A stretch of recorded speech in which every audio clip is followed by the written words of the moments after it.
വിശുദ്ധ മരിയ ഫൗസ്തീനായുടെ യേശു ദർശനങ്ങൾ. ഓഗസ്റ്റ് 9, 1934 വ്യാഴാഴ്ചകളിലെ രാത്രി ആരാധന. 11 മണി മുതൽ പാതിരാത്രി വരെ ഞാൻ തിരുമണിക്കൂർ ആരാധന നടത്തി. കഠിന പാപികൾക്കു വേണ്ടി, പ്രത്യേകിച്ച് ദൈവകരുണയിൽ പ്രത്യാശ നഷ്ടപ്പെട്ടവരുടെ മാനസാന്തരത്തിനു വേണ്ടി ഞാനത് സമർപ്പിച്ചു. ദൈവം എത്രമാത്രം സഹിച്ചുവെന്നും എത്രമാത്രം അവിടുന്ന് നമ്മെ സ്നേഹിച്ചുവെന്നറിഞ്ഞിട്ടും നാം അവിടുത്തെ സ്നേഹത്തെ മനസ്സിലാക്കുകയോ വിശ്വസിക്കുകയോ ചെയ്യുന്നില്ല എന്നതിനെക്കുറിച്ചൊക്കെ ഞാൻ ധ്യാനിച്ചു. ഓ ഈശോയെ, ഇതെല്ലാം ആര് മനസ്സിലാക്കും?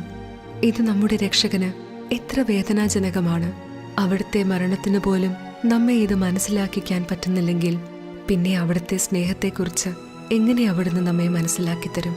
ചില ആത്മാക്കളുടെ നന്ദിഹീനതയ്ക്ക് എന്നോടൊത്ത് പരിഹാരം ചെയ്യാൻ ഞാൻ സ്വർഗം മുഴുവനെയും വിളിച്ചപേക്ഷിച്ചു. പാപപരിഹാരത്തിനുള്ള പ്രാർത്ഥനകൾ ദൈവത്തിന് വളരെ പ്രീതികരമാണെന്ന് ഈശോ എനിക്ക് മനസ്സിലാക്കി തന്നിരുന്നു. അവിടുന്ന് എന്നോട് പറഞ്ഞു, എളിമയും സ്നേഹവുമുള്ള ഒരു ആത്മാവിൻ്റെ പ്രാർത്ഥന എൻ്റെ പിതാവിൻ്റെ കോപത്തെ ശമിപ്പിക്കുകയും അനുഗ്രഹവർഷം ചൊരിയുകയും ചെയ്യുന്നു. ആരാധനയ്ക്ക് ശേഷം എൻ്റെ മുറിയിലേക്കുള്ള വഴിയുടെ പകുതിയായപ്പോൾ ഒരു പറ്റം വലിയ കറുത്ത പട്ടികൾ ഊരിയിട്ടുകൊണ്ട് എൻ്റെ മേൽ ചാടി വീണു. എന്നെ കഷണങ്ങളാക്കി പിച്ച് ചീന്താൻ ശ്രമിച്ചുകൊണ്ട് എൻ്റെ ചുറ്റും കൂടി. അവയൊന്നും പട്ടികളല്ല, പിശാചുക്കളാണെന്ന് എനിക്ക് മനസ്സിലായി. അവയിലൊന്ന് കോപത്തോടെ എന്നോട് സംസാരിച്ചു.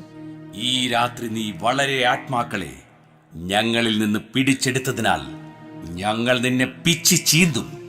ഞാൻ പറഞ്ഞു, ഏറ്റവും കരുണാസമ്പന്നനായ ദൈവത്തിന്റെ തിരുച്ചിത്തം അതാണെങ്കിൽ എന്നെ പിച്ച് ചീന്തിക്കൊള്ളുക. എന്തെന്നാൽ ഞാനത് അർഹിക്കുന്നു.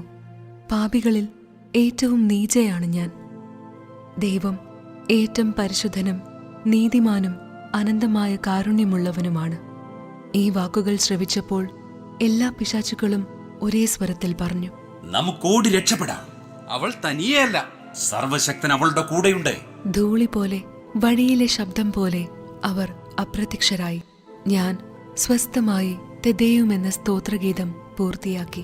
അനന്തവും അഗാധവുമായ ദൈവകരുണയെപ്പറ്റി ധ്യാനിച്ചുകൊണ്ട് മുറിയിലേക്ക് നടന്നു.